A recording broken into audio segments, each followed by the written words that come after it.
देश corona virus संक्रमण की दूसरी लहर से निपटने में कितना कामयाब हुआ, इसकी तस्वीरें हम सब ने सोशल मीडिया पर खूब देखी हैं। हमने सोशल मीडिया पर जो तस्वीरें देखी वो सरकार की नाकामियों का एक पहलू है। दूसरा पहलू ये है कि संक्रमण की दूसरी लहर ने देश की अर्थव्यवस्था को और भी चौपट कर दिया है। संक्रमण की पहली लहर के दौरान तो प्रधानमंत्री मोदी के नेतृत्व में केंद्र ने कमान संभाली, जिसका नतीजा हमने प्रवासी मजदूरों के पलायन और बकौल केंद्र दुनिया के सबसे सख्त लॉकडाउन की वजह से राष्ट्रीय जीडीपी के 9% तक सिकुड़ने के रूप में देखा। दूसरी लहर का प्रभाव अभी स्पष्ट नहीं है, लेकिन बड़े बैंकों द्वारा की गई कैलकुलेशन बहुत उत्साहजनक नहीं है। देश के सबसे बड़े सरकारी bank state bank of India ने बताया है कि देश का बिजनेस एक्टिविटी इंडेक्स गिरकर 62 पर आ गया है, जो पिछले साल के दौरान समान अवधि से भी बदतर है। हालांकि इस बार केंद्र ने राज्य सरकारों को ही अपने स्तर पर पाबंदियां लगाने की इजाजत दे रखी है। इसके बावजूद बिजनेस एक्टिविटी का गिरना अच्छा संकेत नहीं है। इससे साफ है कि भारत में दूसरी लहर अर्थव्यवस्था के लिए पहली लहर से भी ज्यादा विनाशकारी साबित हो सकती है। लेकिन मध्य प्रदेश और कुछ उत्तर पूर्वी राज्यों के लिए देश के ज्यादातर हिस्से में मौजूदा समय में बिजनेस और सर्विसेज के लिए आवाजाही पर प्रतिबंध है। कोरोना संक्रमण के प्रसार को रोकने के लिए देश के पास एकमात्र विकल्प वैक्सीनेशन ही है, ताकि हर्ड इम्यूनिटी सेट हो और संक्रमण का प्रसार रुके। दुनिया में कोरोना से सबसे ज्यादा प्रभावित देश अमेरिका है, जिसने अपनी 50% अडल्ट आबादी को वैक्सीनेट कर लिया है। इससे संक्रमण की रफ्तार कम हुई है।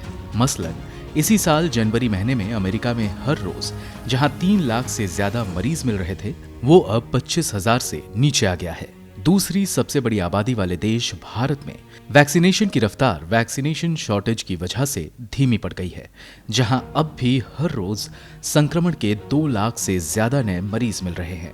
स्टेट बैंक ऑफ इंडिया ने अपनी एक रिसर्च रिपोर्ट में बताया है कि अगर भारत अपनी पूरी अडल्ट आबादी को वैक्सीनेट कर लेता है तो ये लगाए गए प्रतिबंधों की वजह से राजस्व के नुकसान से बचकर 1.8 लाख करोड़ रुपए बचा सकता है। रिपोर्ट के मुताबिक लॉकडाउन की वजह से भारत को कुल 5,91,510 करोड़ का राजस्व नुकसान हो सकता है।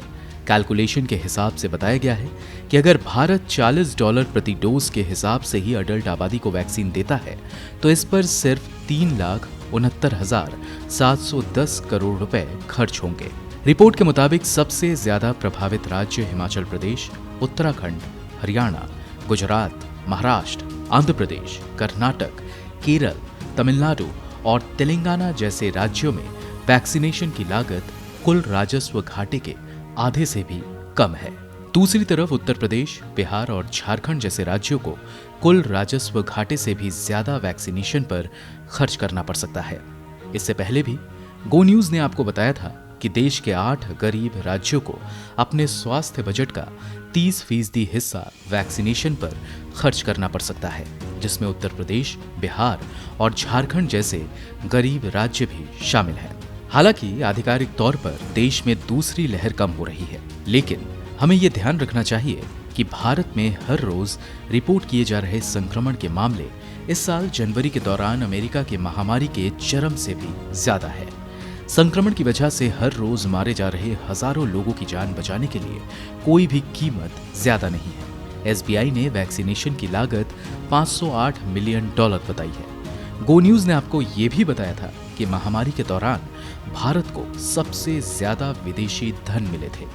इस दौरान भारत को $83 अरब की विदेशी मदद मिली, जिसके सामने भारत और भारतीयों के लिए वैक्सीनेशन की लागत बेहद कम है। ब्यूरो रिपोर्ट, गो न्यूज।